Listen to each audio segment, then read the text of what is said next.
Hindi naman tayo guys, gawa tayo ng coffee. Ito yung gawin natin, Nescafe. Gawin natin pinakamasarap na coffee.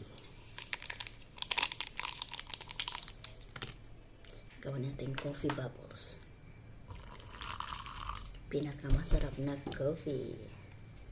Nescafe lang yan guys, stick. Kasi. Pero gagawin natin siyang pinakamasarap na coffee.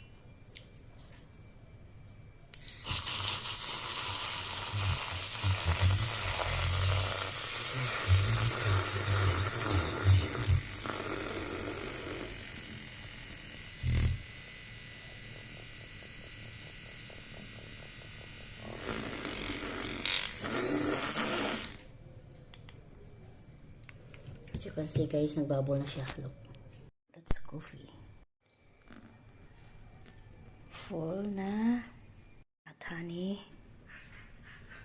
Ito guys. Alam nyo guys, kahit Nescafe pa yung coffee nyo, coffee stick, Nescafe stick, makagawa kayo ng masarap na coffee pag mayroon kayong mga ganyan yan. Ilagay natin ng ganito, sauce coffee, caramel. Ilagay natin dyan sa top. O diba, may mag-coffee ka ng masarap. Caramel flavor. So, mayroon ka ng mga ganito guys, ingredients, makakasarap ka na ng coffee masarap na special sa ganitong coffee stick. Ito na ang ating coffee di caramel. O diba guys, nagbubbles. So, para ka rin bumili sa restaurant ng coffee. Sarap. My God. Order, para kang umorder sa Starbucks.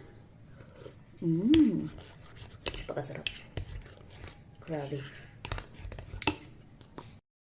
Pag umaga kasi coffee lang talaga ako sa umaga. Tapos, yun lang. Until na sa evening, saka na ako kakain. Nagkakain lang ako ng dinner. Wala na ako sa tanghalian. Hindi na ako, nag-skip ako ng tanghalian. Breakfast. Coffee lang akong umaga.